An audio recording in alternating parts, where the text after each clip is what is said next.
اسی طرح سے بڑے لوگوں کی اولادوں کو بگاڑا جاتا ہے۔ حضرت عاصم بن عمر رضی اللہ تعالیٰ عنہ، یہ سیدنا فاروق اعظم کے بیٹے تھے، مصر گئے تو لوگوں کو پتا چلا حضرت عمر کے بیٹے آئے، لوگوں نے تحفے دیے، بڑی بڑی چیزیں آپ کو دی، حضرت عمر کا بیٹا آیا، بڑے گفٹ دیے۔ تو صاحبزادے واپس آئے تو ان کے پاس بڑے تحائف تھے۔ سیدنا عمر فاروق رضی اللہ تعالیٰ عنہ نے دیکھا تو فرمایا ادھر لانا تحفے۔ کہا بھائی لوگوں نے مجھے دیے ہیں۔ فرمایا تو نے کیوں بتایا تھا کہ میں امیر المومنین کا بیٹا ہوں؟ کہا حضور ان کو ویسے ہی پتا چل گیا۔ فرمانے لگے پتر یہ تحفے تمہیں اس لیے ملے ہیں کہ تم امیر کے بیٹے ہو، یہ تحفے تمہارا حق نہیں، چونکہ تمہیں اس کرسی کی وجہ سے ملے ہیں اور یہ کرسی مسلمانوں کی ہے، لہذا یہ حق بھی مسلمانوں کا ہی ہے، یہ لا سارے مال غنیمت میں جمع کیے جائیں گے۔ آپ اپنے گھر سے جب احتساب شروع کرتے ہیں، اپنے گھر سے، اور یہ یاد رکھیں یہ جو لوگ آتے ہیں آپ کے بچوں کو نوازنے کے لیے، یہ انہیں خراب کرتے ہیں، بگاڑ پیدا کرتے ہیں، یہ عجیب و غریب سی چیزوں میں مبتلا کر دیتے ہیں، بچوں کا نقصان ہوتا ہے کل کلا۔ پھر جو شاپر اچھا لے کے آئے پیر صاحب کے بچے ذرا اس سے پیار سے ملتے ہیں، نقصان ہو جاتا ہے، یہ دستے نگر ہو جاتے ہیں، یہ لوگوں کی طرف جیتے ہیں، دوسروں پہ ڈیپینڈ کرنے لگتے ہیں۔ حضرت ابو موسیٰ اشعری رضی اللہ تعالیٰ عنہ نے پہلے تو ایک قلین بڑا سونا تھا، تو آپ نے حضرت عمر کے گھر بھیج دیا کہ چلو ان کے گھر میں ان کی اہلیہ بچھا لیں گی، کہیں سے تحفہ آیا۔ پھر وہ جس کمرے میں مال غنیمت اور خزانہ رکھا جاتا تھا اس کی صفائی کر رہے تھے تو ایک دینار مل گیا، تو وہ دینار بچے سارے جا رہے تھے، تو ان میں سے حضرت عمر کے ایک بیٹے کو چھوٹے کو بلایا اور بلا کے کہا پتر یہ دینار لے لو۔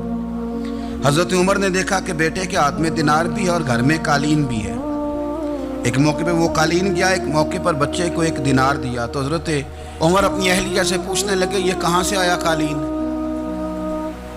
کہا جناب ابو موسیٰ اشعری رضی اللہ تعالیٰ عنہ نے بھیجا ہے۔ بیٹے سے پوچھا دینار کہاں سے آیا؟ کہا مجھے انہوں نے ہی دیا ہے۔ آپ نے وہ دینار بھی لیا اور قالین بھی لیا اور اس کو لپیٹا اور جناب ابو موسیٰ اشعری کو بلایا اور اتنے سخت ناراض تھے، فرمانے لگے ابو موسیٰ اشعری سے کہنا میرے پاس پیدل آئے، گھوڑے پہ نہ آئے۔ اور جب آئے حضرت ابو موسیٰ اشعری تو جناب عمر اتنے ناراض ہوئے کہ وہ قالین لپیٹ کر تو ان کے سر پہ مار دیا۔ فرمانے لگے پکڑو اپنا دینار، تمہیں پورے مدینے میں میرے بیٹے کے علاوہ کوئی اور نہیں ملے تھا جسے تم خراب کر سکو، میرا پتر ہی ملا تھا بگاڑنے کی، کس نے اجازت دی تم میرے بیٹے کو دینار دو؟ کیوں لائے تم میرے گھر میں قالین؟ حضرت عمر فاروق رضی اللہ تعالیٰ عنہ فرمانے لگے میں زمین پہ سونے کا عادی ہوں، زمین چٹیل بھی ہو تو رب کا بندہ بن کے سوتا ہوں تو اللہ مجھے آرام اور سکون کی نیند عطا فرما دیتا ہے، مجھے تمہارے مخملوں کی اور قالینوں کی ضرورت نہیں ہے۔ احتساب یہاں سے شروع ہوتا ہے بھائی، یہاں ہم نہ اپنے گھر میں بیٹھ کے مایوس باتیں کرتے ہیں، اور فلانے کے بچے کہاں پہنچ گئے، فلانے کے بعد بڑا پیسہ آ گیا، میں کچے مکان میں رہوں، میں یہ کروں، دیکھو مجھے نہیں سہولی۔ یہ تو آپ مایوسی والی باتیں کر رہے ہیں، یہ تو آپ کمزور باتیں کر رہے ہیں، یہ تو اس طرح کی باتیں تو ہارے ہوئے لوگ کرتے ہیں۔ اس طرح کا لب و لہجہ تو ان لوگوں کا ہوتا ہے جو احساس کمتری کا شکار ہوتے ہیں۔ یہ آپ نے کس طرح کا لب و لہجہ، اور اپنے بچوں کو آپ بھکاری بنا رہے ہیں تاکہ دوسروں کو دیکھیں تو مایوس ہو جائیں؟ اٹھ باندھ کمر کیوں ڈرتا ہے، پھر دیکھو خدا کیا کرتا ہے۔ آپ کا جو احساس ہے وہ اتنا خوبصورت ہو، آپ کے لہجے کے اندر اس قدر ٹھہراؤ ہو، آپ کو اطمینان آ چکا ہو، اور آپ کے بچے کبھی بھی کمپیریزن نہ کریں اپنا کسی کے ساتھ، کبھی بھی انہیں کرنے نہ دیں۔ آپ وہ کبھی یہ بات نہ کریں کہ فلانے زیادہ اچھا کھاتے پیتے ہیں تو ہم کدھر ہیں، کرنے نہ دیں انہیں بتائیں کہ بیٹا اپنی مٹی پہ چلنے کا سلیقہ سیکھو۔